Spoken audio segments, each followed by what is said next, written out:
Hey beautiful people, what is up and welcome back to my channel. I am Jamila and I love all things beauty. I love all things makeup, I love all things skincare, and I especially love sharing my tips and tricks for how to find high-end and luxury beauty products at bargain prices.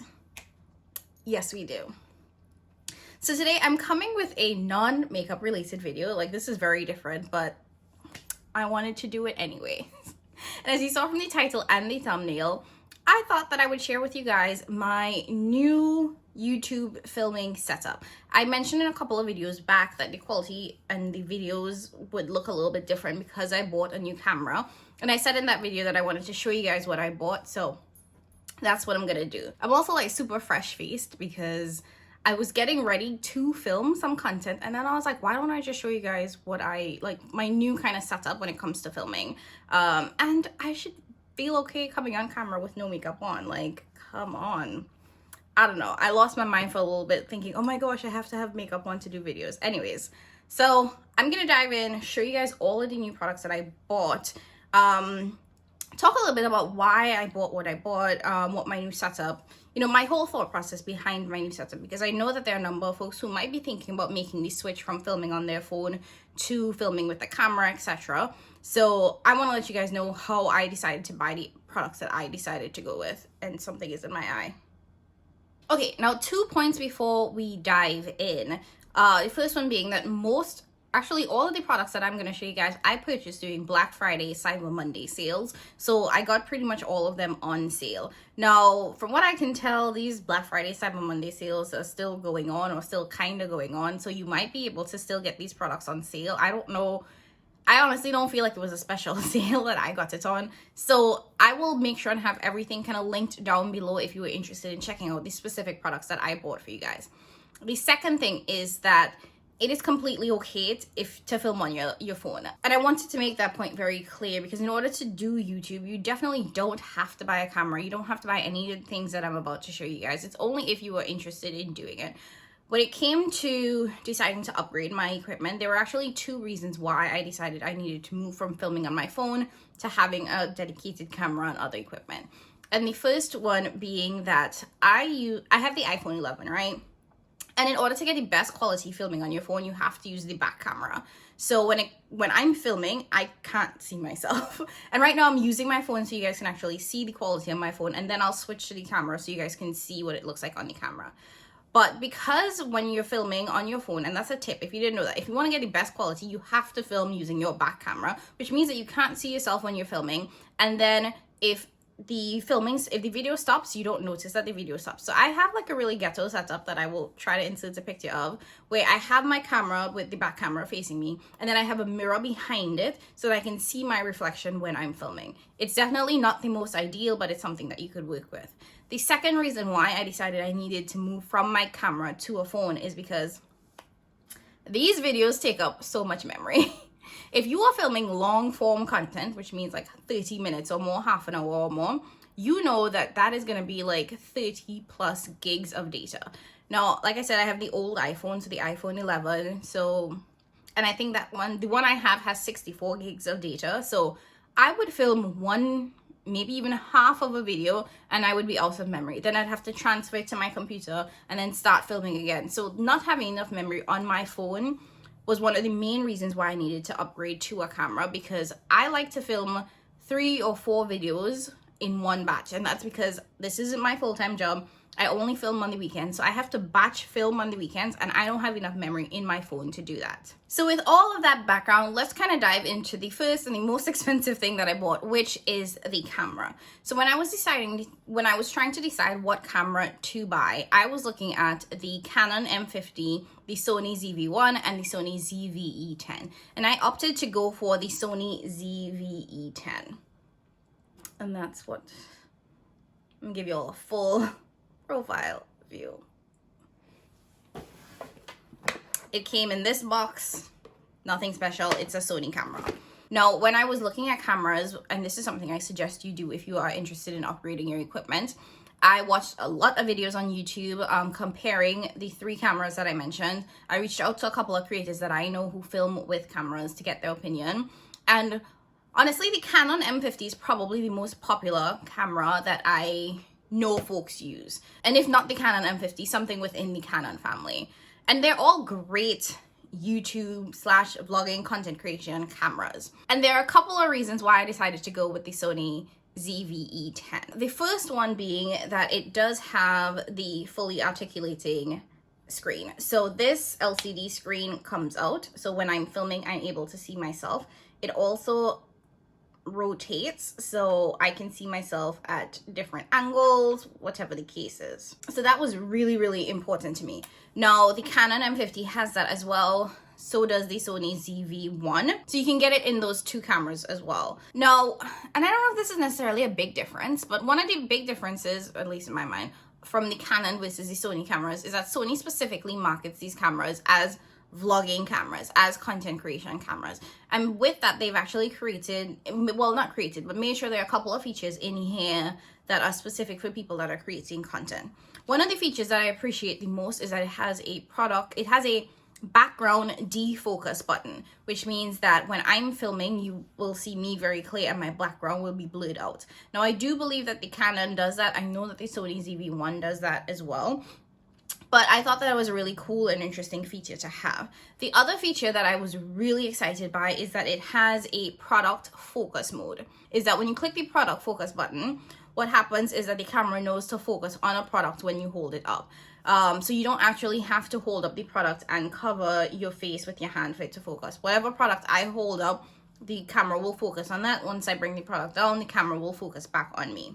I also wanted something that was a little bit lightweight and easy to carry. I do think that this is pretty small when you think about it in terms of camera size. So if I did decide to go vlogging outside with it, I could actually do that. Now, one of the main reasons why I decided to opt for the ZV-E10 versus the ZV-1 is that the ZV-E10 has the option to change the lenses.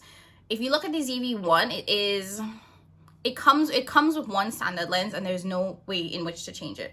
Now, I did purchase the kit in the ZV-E10, so it actually came with the EPZ 16 to 50 millimeter lens. I don't know what that means, but that's what it says in the box. And I went a little bit back and forth on this, on whether or not I needed to have removable lenses. Now, the Canon M50 does have removable lenses as well. One of the main things that I knew when I was buying this camera is that I wanted a camera that I could grow with. I didn't, unlike, like cell phones and these other things, I knew with immense certainty that I did not want to buy a camera where I would need to upgrade within a year or two. I wanted a camera that would last, and I wanted a camera that I could grow with. And if I did decide to change things up, it would probably be as simple as changing a lens. Now, one of the videos that I watched when I was trying to decide which camera to buy did say that for most content creators, we don't know enough about cameras to really be worrying about changing lenses. And if you are doing content like this, which is basically sitting down talking to the camera, so I'm not moving about with my camera, I didn't necessarily need to be able to switch lenses because I wouldn't be moving about. I thought that was a fair point, but I still wanted to have the option to be able to change lenses. And there is a $50 difference between the ZV-1 and the ZV-E10. So for $50 more to be able to have the option to switch lenses, I thought that that was worth the extra $50. Now let's talk about price. So this camera, it retails for $799. Now, when I purchased this, I was able to get a $50 rebate during the Black Friday sale or whatever, and I was able to get it for $750. I know that it's pretty much sold out everywhere because I've been looking for it and I couldn't find it after the fact. But I think that it's on back order, and the supply chain issues that have been going on. But anyways, this one retails for $799. The ZV-E10 retails for $750. And if you buy the body alone for this camera, because you have lenses already, it's $100 less, so $699. And then the Canon M50, I believe, is like $699 as well. And you can get the kit. I'm not sure what the kit costs or whatever. It's not cheap, but it's also not overly expensive. One of the things that I wanted to make sure when I was purchasing a camera is that I needed the camera to be less than $1,000. I did not want to spend more than $1,000 on a camera. So after tax and everything, I believe this came up to like $811. So it was within my budget. So I was very happy about that. Now, unfortunately, the LCD screen for this camera is not like fully touch screen. I believe the Canon M50 is, but I wasn't too worried about that. One of the other great things about this camera that that was really important to me is the film time.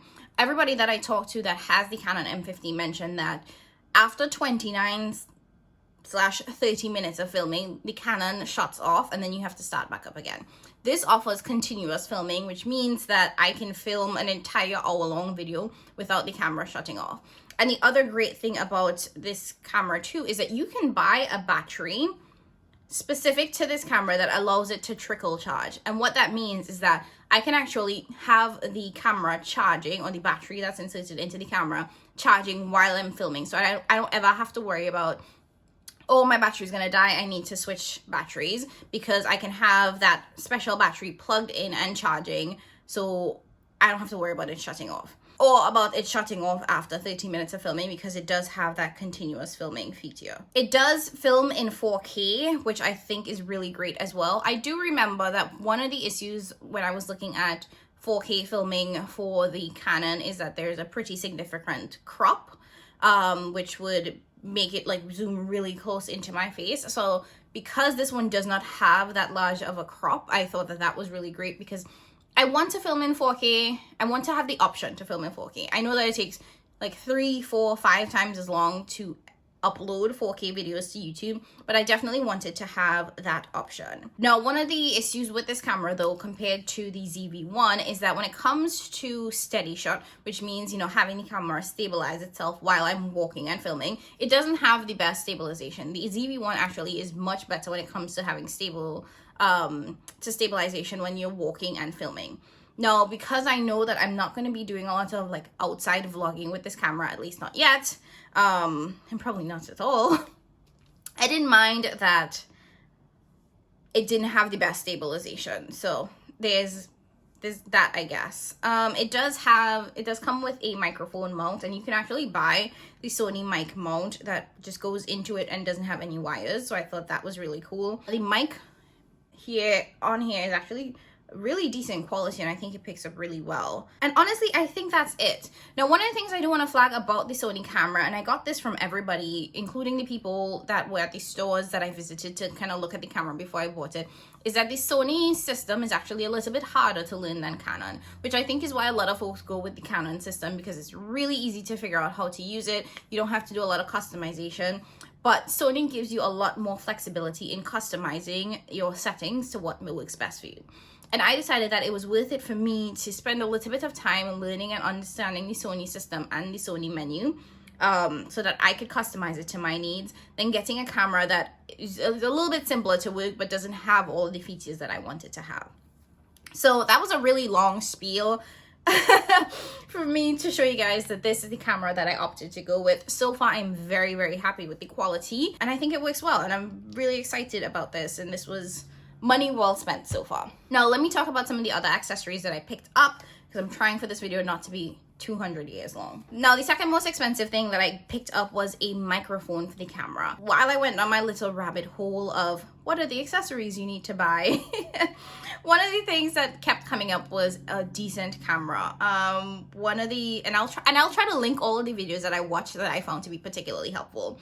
But one of the videos that I watched, the guy mentioned that people will watch your videos if the video quality is not the best, but they will not watch it if your audio is trash, which I think is fair, and I think it's fine, and I think it makes sense. So I decided that I wanted to get a microphone. I opted for the Video Mic Pro from Rode. So it is it's one of those like pointy microphones that sits on the camera like that. So this actually goes into the Sony mic like this, and then you can play around with the settings here. Now, I know very little about cameras. I know even less about microphones for cameras. I've used this once so far, and to be quite honest, I did not really see a huge difference in the microphone versus the mic on the camera. So I have been trying to decide whether or not I want to return this. Now, this microphone retails for $200. I was able to get it for, is it $200 or $299? I have to figure out.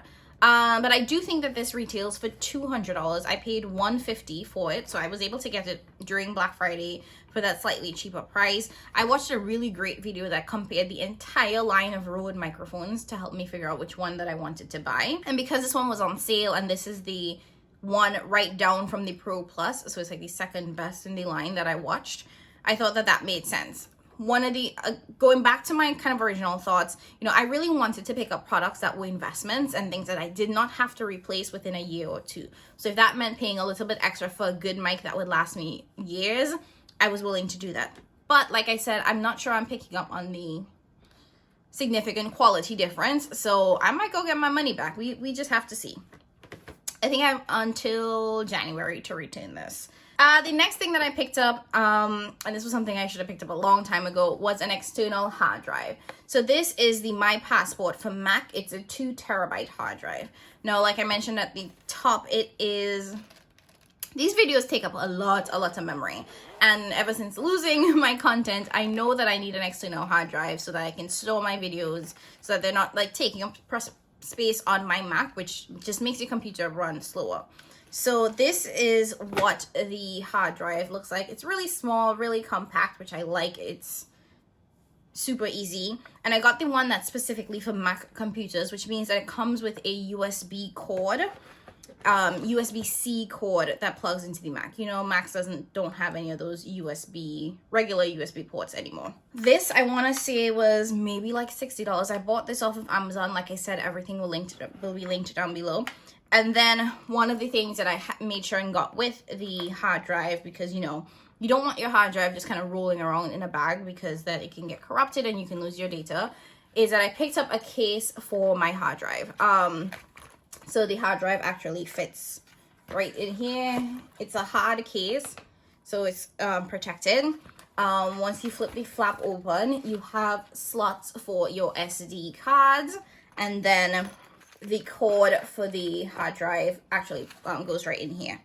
Now, talking about SD cards, I actually picked up 2 128 gigabyte SD cards. I got these at Best Buy for $20. They were on sale for Black Friday. So I picked up 2 128, so again, I can film and have a lot of content saved and stored and just ready to edit. And these I just kind of like leave in my case for the hard drive. It zips close. It has a little handle, so if you wanted to hold it that way, as well as a little hook. In the same vein of protective bags or storage, whatever, I picked up a tiny little camera bag for the camera. Now, I thought that this was bigger, but I should have known better. I paid $9.99 for this. The original price was $24.99. It was on sale for Black Friday at Best Buy. So it's really, really small. But given the size of the camera, and let me take off the mic so you guys can see the camera. Given the size of the camera, the bag I think makes sense. I would have liked it to be a little bit bigger so I could put the hard drive case in there as well, but it's okay.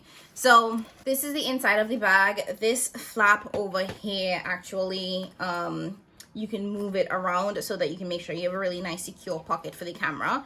The camera fits in really nicely, and there's still a ton of room. I have the charging cable for the battery here. There's also like zippers and room for your SD cards at the top here. There are 2 pouches on the sides, so if you wanted to just stick something in there really quickly. And then lastly, when you open this part here, it reads there's another really small pocket in here if you wanted to store cords or whatever it is. So this is my camera bag. Super cute, super tiny. Does what it needs to do. I might get a bigger one so that I can actually put the hard drive and everything into one case, because the microphone does not fit in that camera bag, so I need to figure out what that's looking like. So I also picked up a screen protector for the camera. So it just is a LCD screen that would go on the camera to protect it, which I think is fine. It also did come with 2 little hot shoe protectors, which would go over the microphone. The little microphone thing that I showed you guys to protect that as well. One is a bumblebee and one is a ladybug, so it's just super duper cute.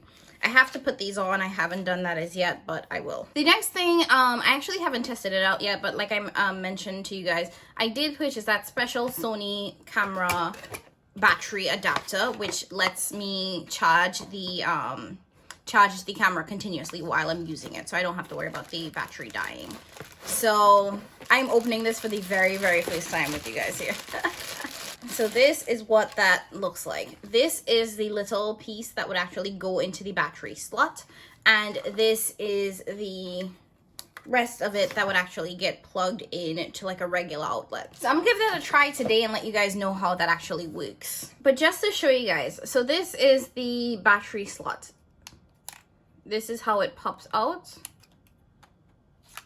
And this is the battery that comes with the camera. Now this is the adapter thing here. So you can see this is the camera battery. This is the one that has the continuous power. They're both pretty much the same in terms of setup. So this would go into the slot right here. And one of the great things is that there is this really tiny flap. I don't know if you guys can see that stays open. So the tiny flap stays open so that the cord could actually come outside. And then the last thing that I picked up was a tripod. Now this is a huge tripod. It is 58 inches. Actually probably a little bit bigger than I needed.